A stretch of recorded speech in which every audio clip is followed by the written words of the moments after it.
Still looking at me.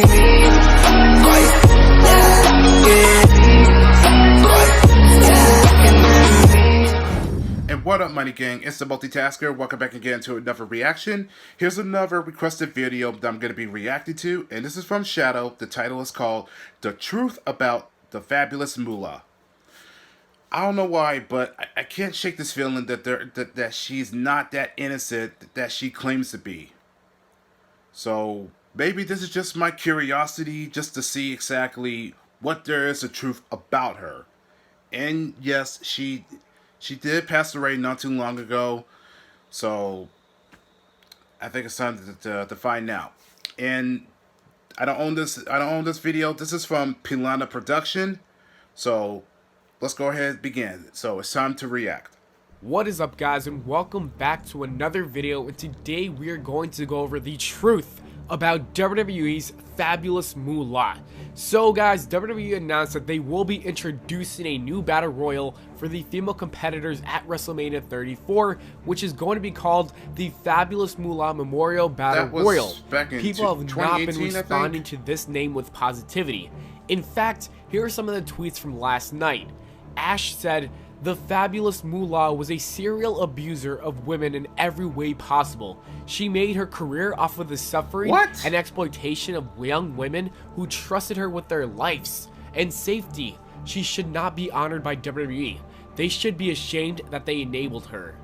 Another person by the name of Tom said, "Does a Fabulous Moolah Battle Royal mean that Moolah gets 35% of everyone's Mania payoff?"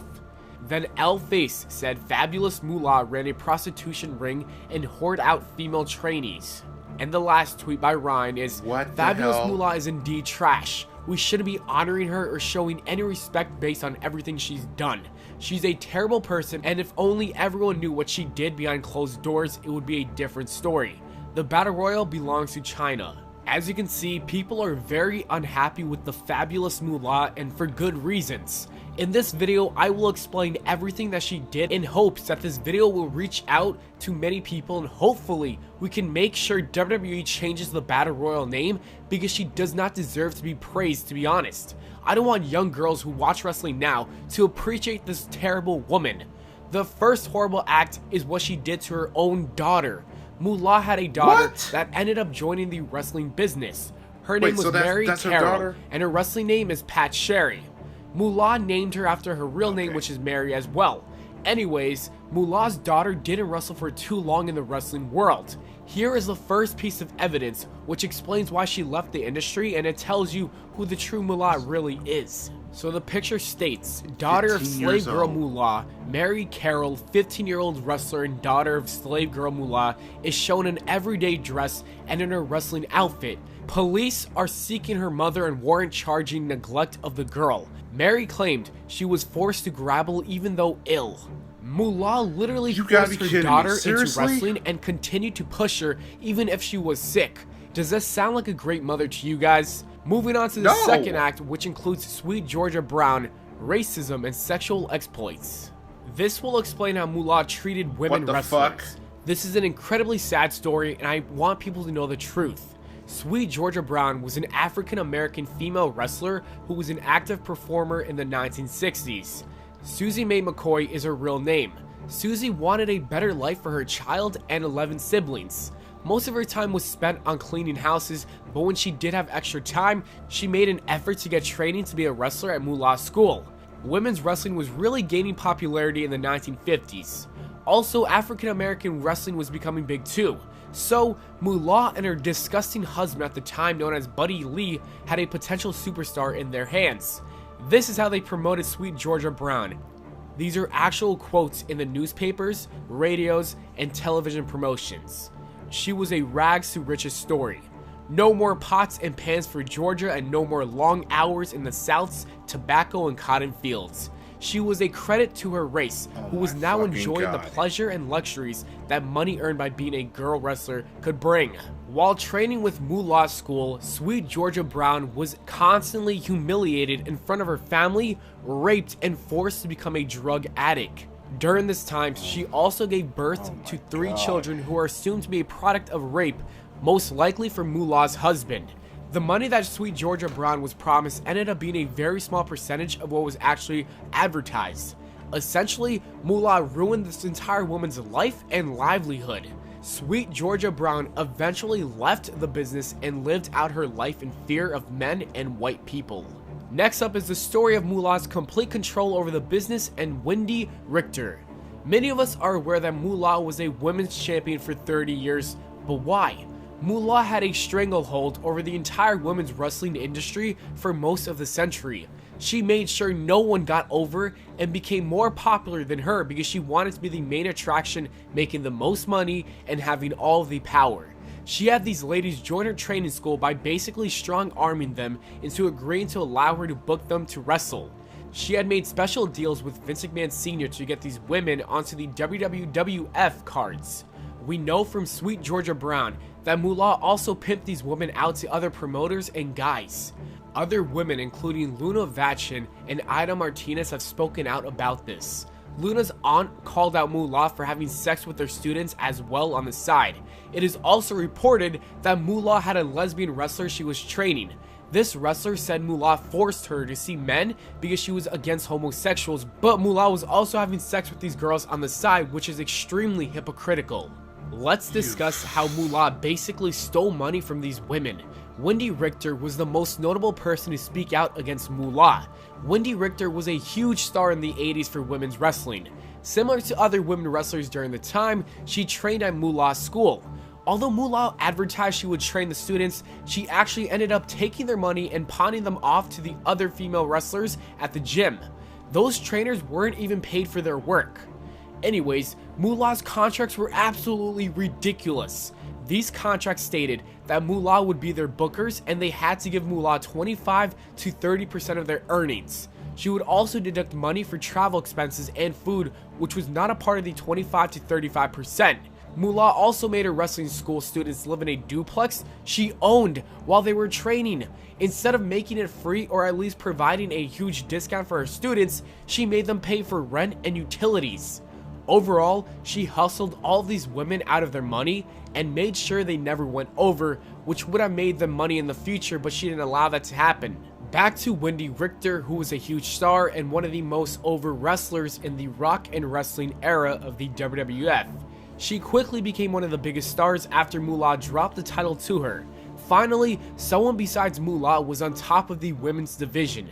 Richter was also gaining exposure in the mainstream media, such as being on the Saturday morning cartoons and in music videos.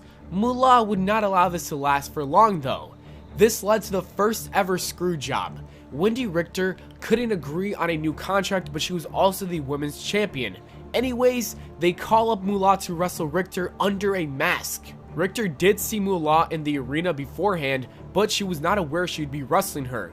Moolah also didn't tell her what was going to be done that night. Basically, Moolah quickly botches a small package and the ref rings the bell even though Richter kicks out at 1. Also, they were trying to make this appear as a surprise return, but it was just terribly done.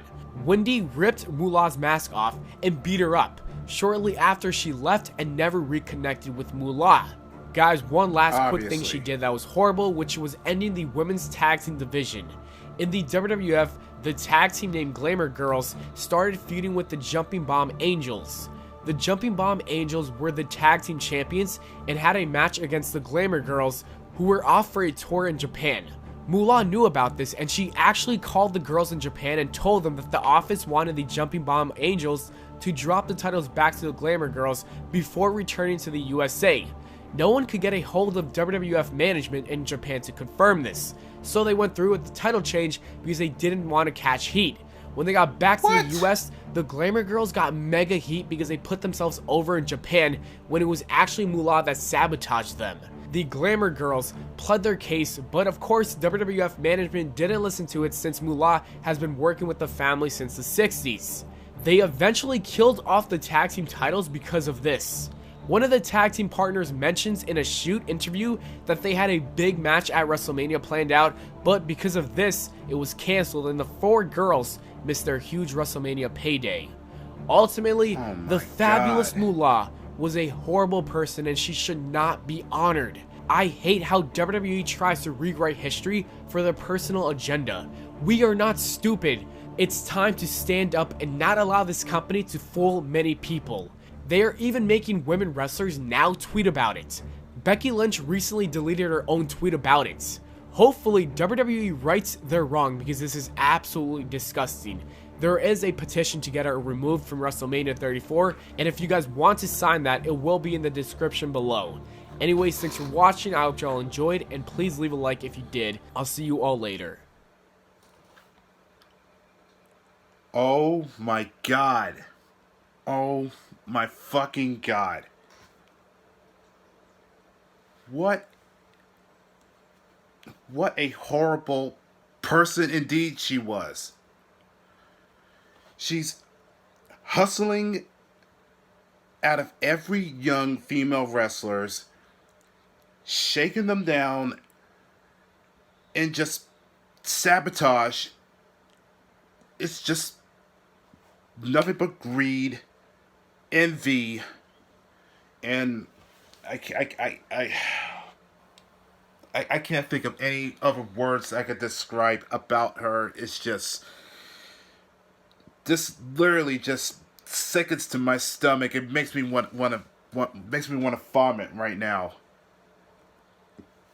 It's just totally disgusting. I have to agree. I mean, she should not be honored. Her name should not be. Her name shouldn't be mentioned as a women's battle royale in the first place.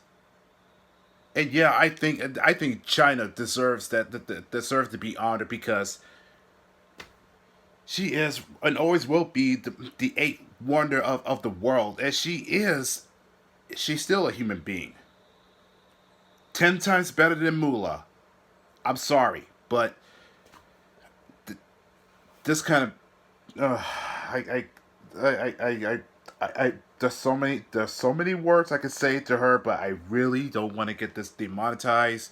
So all I will say to this that I hope that she is gonna be rotten hell for all eternity. That's all I got to say. All right, so I'm going ahead and end this video. So I'll catch y'all in the next video. So take care, everyone. Be safe, and for the love of God, respect to one another.